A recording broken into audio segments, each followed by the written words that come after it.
Hallelujah. सबको जय मसीह की। मैं प्रोफेट सुमनदीप और आपका स्वागत है बिशप अमरदीप मिनिस्ट्री में। परमेश्वर आपको ब्लेस करे और आप आशीष को पाएं प्रभु यीशु मसीह के नाम से। प्रभु महान है, राजाओं का राजा है, प्रभुओं का प्रभु है। वो आपके बीच में अद्भुत कार्य करना चाहते हैं, आपके जीवन में अद्भुत कार्य करना चाहते हैं और आप आशीष को पाएं प्रभु यीशु मसीह के नाम से, क्योंकि प्रभु का नाम सब नामों से ऊंचा है। हालेलुया। सो हमारा आज का टॉपिक है जागते रहो। हालेलुया।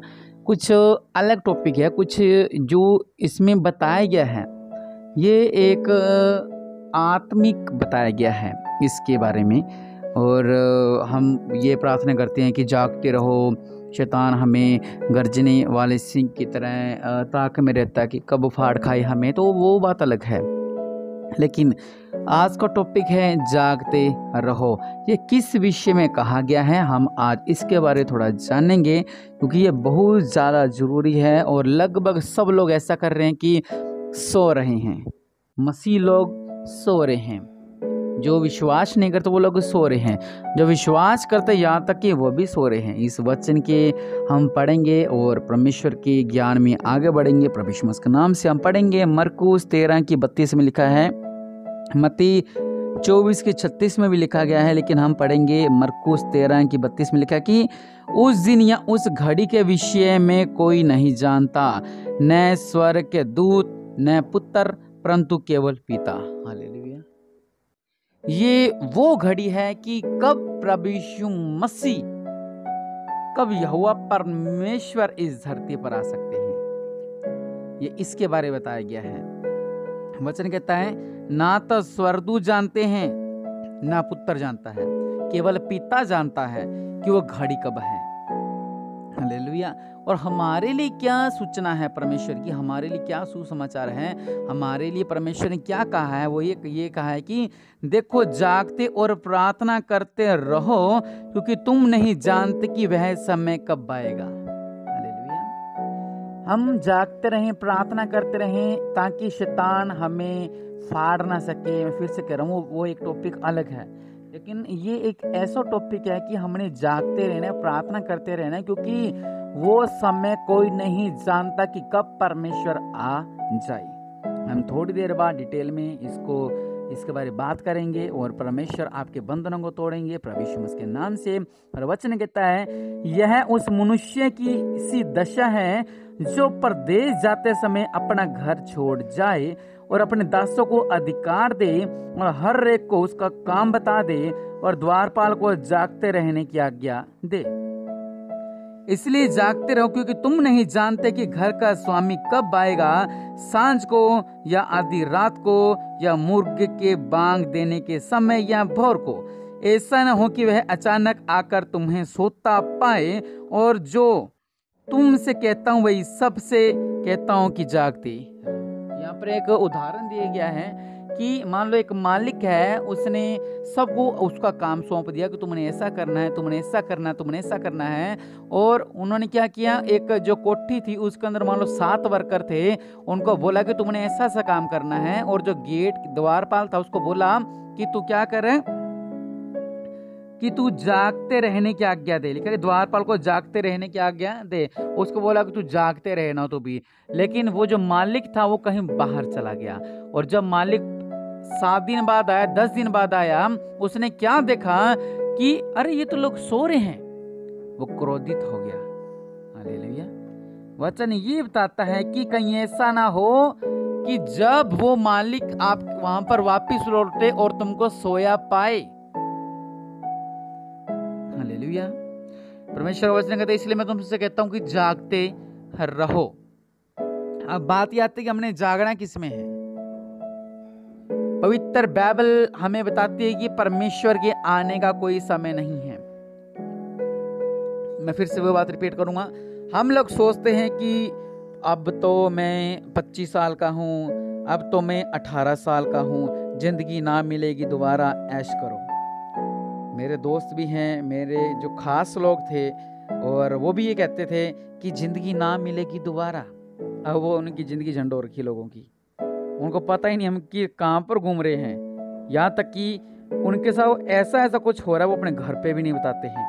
घर पे ये दिखाते हैं, जब वो उसके परिवार को उसको कॉल करते हैं वो ये दिखाते हैं कि मैं तो बहुत अच्छा हूँ, मैं बहुत सही हूँ, लेकिन उसके साथ जो घट रहा है ये सिर्फ वो जानता है और परमेश्वर जानते हैं। क्यों? क्योंकि उनका डायलॉग ये था कि जिंदगी ना मिलेगी दोबारा, जिंदगी ना मिलेगी दोबारा, जिंदगी ना मिलेगी दोबारा। अपनी ऐश प्रस्ती कर लो, अपने नशे कर लो, अपने घूम लो फिर लो, अपने थिएटरों में बैठ जाओ, अपनी मौज मस्तियाँ करो, अपने घूमते रहो। कभी किश्ती में घूमने चले गए, और कभी बर्फबारी में घूमने चले गए, और कभी कौन से होटल में घूमने चले गए, और कभी कहाँ पर पिकनिक मना रहे, कभी कुछ भी। ये जो लोगों की सोच है, उनको मन में एक जिंदगी ना मिलेगी दोबारा, अभी जितनी ऐश करनी है उतनी ऐश कर लें। कुछ लोग मेरी इस प्रार्थना को सुन भी रहे हैं। वचन क्या कह रहा है कि परमेश्वर के आने का कोई समय नहीं है। मान लो कि आप गलत कार्य कर रहे हो, ठीक है, तो आप कह रहे हो जिंदगी ना मिलेगी दोबारा, मैं तो अपनी ऐशप्रस्ती कर लूं और अभी प्रभु यीशु मसीह आ जाए, तो क्या आप स्वर्ग जा पाओगे? नहीं जा पाओगे। चाहिए आपने गलत कार्य में आपका ध्यान लगा हुआ है, आप अपने आप को दिखाते हुए ऐसा कि मेरे से पवित्र तो कोई है ही नहीं है। लेकिन परमेश्वर का चेला जिसको प्रभु यीशु मसीह ने चुना, जिसने प्रभु यीशु मसीह को चंद सिक्कों में पकड़वा दिया, जिसने प्रभु यीशु मसीह, उसी की वजह से प्रभु यीशु मसीह को इतने कोड़े लगे, इतना दर्द सहना पड़ा, लेकिन वो प्रभु यीशु मसीह का चेला था। आप भी प्रभु यीशु मसीह के चेले हो, लेकिन आप भी वैसा ही गलत काम करते हो जैसा प्रभु यीशु मसीह के चेले ने किया। जिंदगी ना मिलेगी, अभी ऐशप्रस्ती कर लो, अभी ऐशप्रस्ती कर लो। वचन कह रहा है कि परमेश्वर का आने का कोई समय नहीं है और आप अभी भी सो रहे हो। सोने का मतलब ये नहीं कि मैं मांचे पर ऊपर मुंह पे चद्दर लेके सो रहा हूँ। सोने का मतलब यही है कि आपका डायलॉग ये है कि जिंदगी ना मिलेगी दोबारा, जितनी ऐशप्रस्ती करनी है कर लो, जितनी मौज मस्ती करनी है कर लो, अभी तो मेरे दिन है, अभी तो मेरी उम्र है, बाद में शादी हो जाएगी, बाद में किसी ने क्या देखा है। तो यही इसी समय अगर परमेश्वर आ जाए तो आपका क्या बनेगा? हालेलुया। इसलिए परमेश्वर का लोगों, परमेश्वर का वचन कहता है कि जागते रहो। हमने जागना है कि ये नहीं सोचना कि अभी तो मैं 25 साल का हूँ और जब मैं 100 साल का हो जाऊंगा तो अब परमेश्वर आएगा। मैं तो कब से सुनता आ रहा हूँ कि परमेश्वर आएगा, प्रभु आएगा, प्रभु आएगा। यहाँ तक कि मेरे दादाजी के उसके बाद मेरी शादी हो गई है, मेरे बच्चों की शादी हो गई है, मेरे पोतों की शादी हो गई, लेकिन अभी तक तो परमेश्वर आया नहीं है। वचन ये कह रहा है कि ना तो स्वर्गदूत जानते हैं और ना पुत्र जानता है, केवल पिता जानता है वो समय कब आएगा। इसलिए अपने आप को सुचेत रखें, अपने आप को दृढ़ रखें, अपने आप को मजबूत रखें, कहीं ऐसा ना हो कि जब मालिक आए, जब परमेश्वर आए, आपको सोता हुआ पाए। वचन कहता है कि इसलिए मैं तुमसे कहता हूं कि तुम जागते रहो। हालेलुया। और हमने जागना किसमें है? हमने जागना है कि परमेश्वर आएगा, परमेश्वर आने वाला है। और जब हमें पता है कि दुल्हा आने वाला है, जब हमें पता है कि परमेश्वर आने वाला है, हम लोग तैयारी करके रखते हैं। मान लो किसी की कोई शादी है, वहां पर वो उसको पता है कि बारात आने वाली है, फिर हम फोन करते हैं बारात कहाँ तक पहुंच गई, वो कह रहे जी 60 किलोमीटर दूर। फिर हम फिर फोन करते हैं जी बारात कहाँ तक पहुंच गई, वो कह रहे जी 30 किलोमीटर दूर। हम फिर फोन करते हैं जी बारात कहाँ रह गई है, क्या 2 किलोमीटर दूर। और हम तैयार कर लेते हैं, चलो फूल लेकर आओ, चलो माला लेकर आओ, कोई पटाखे लेकर आओ, कोई ढोल वाला लेकर आओ, कोई मिठाई लेके आओ, कोई रिबन लगाओ। हम पूरी तैयारी करते हैं क्योंकि वहां से दूल्हा आ रहा है। ऐसे परमेश्वर का वचन कह रहा है कि हमने अपने आप को ऐसा तैयार रखना है कि परमेश्वर आ रहा है और परमेश्वर आए। और आपने कभी ऐसी शादी में देखा है कि दुल्हा उस शादी में गया हो और जब दुल्हे ने पांव रखा है तो वहां पर कोई ना हो? कभी सोचा है? मान लो कि इसकी शादी है, वो वहां पर अपने साथ बारात को लेके गया उस पैलेस के अंदर, और जब दुल्हा गेट पर आया हो और कोई भी उसका स्वागत के लिए ना आया हो, ना कोई रिबन कटाई, यहाँ तक उसके परिवार के लोग भी गेट पे नहीं आए, तो क्या वो शादी हो सकती है? नहीं, कभी भी नहीं हो सकती। क्योंकि ये तो नियम है कि जब भी दुल्हा जाता है उसके स्वागत के लिए आगे से लोग खड़े रहते हैं, ढोल वाले, बैंड वाले, रिबन वाले, पैसे वाले, क्योंकि वो अपने आप को तैयार करके रखते हैं कि जब भी दुल्हा आने वाला है, दो लोगों को एक्साइटमेंट रहती है बस अब आने वाला है, अब आने वाला है। परमेश्वर ऐसे ही आएंगे और हमने अपने आप को ऐसे ही तैयार रखना है। कोई पता नहीं है, आप मान लो सो रहे हो और आपके साथ का प्रभु में लवलीन है, आप 2 एक कार में जा रहे हो और आप 4 लोग बैठे हुए हो, और एक कह रहा है कि जिंदगी ना मिलेगी दोबारा, और दूसरा फोन में लगा हुआ, अपनी मस्त अपनी दोस्तों के साथ लगा हुआ बातें करने के लिए, तीसरा कार चला रहा है, चौथा बाइबल पढ़ रहा है और वो कह रहा है कि परमेश्वर आएगा। वो तीन यहीं पे रह जाएंगे और जब बाइबल पढ़ रहा है ये स्वर्ग उठा लिया जाएगा। हालेलुया। वो तीन बेचारे गिड़गिड़ाते रह जाएंगे, हमें भी ले जा, हमें भी ले जा, हमें भी ले जा, हमें भी ले जा, लेकिन नहीं जा पाएगा। हालेलुया। जिस तरह धनी कह रहा था, क्या कह रहा था कि अपने दास लोगों को भेज कि मेरे और भी रिश्तेदार हैं, मेरे और भी परिवार को लोग वहां तक सुसमाचार को सुनाओ। हालेलुया। परमेश्वर के लोगों इस बात को समझे, हमने जागते रहना है, इसलिए भी जागना कि शैतान हमें फाड़ ना खाए, और इसलिए भी जागना है कि परमेश्वर कहे कि हाँ ये है। हमने ये नहीं कहना जिंदगी ना मिलेगी दोबारा चलो अपनी ऐश प्रस्ती करो, मस्ती मारो, नहीं, बल्कि परमेश्वर में रहना है। जितने भी जवान हैं उनके लिए मैं उनसे भी बात कह रहा हूँ कि हमें अपने आप को तैयार रखना है। परमेश्वर जवान लोगों को ढूंढते हैं, परमेश्वर युवा को ढूंढते हैं, ताकि आप लोग उसकी आराधना कर सके, आप लोग उसकी स्तुति कर सके। और हम क्या कर रहे हैं? हम कह रहे हैं जिंदगी ना मिलेगी दोबारा, गलत कार्य कर रहे हैं, गलत संबंधों में हम घूम रहे हैं। इसलिए परमेश्वर वचन कह रहा है कि जागते रहो। कोई नहीं जानता उस समय को, कोई नहीं जानता उस घड़ी को कि वो घड़ी कब आ जाए और आप इसी संसार में रह जाओ और आपका भाई स्वर्ग उठा लिया जाए, आपके माता पिता स्वर्ग उठा लिया जाए और आप यहीं पे रह जाओ, क्योंकि आप ये कहते हो जिंदगी ना मिलेगी दोबारा।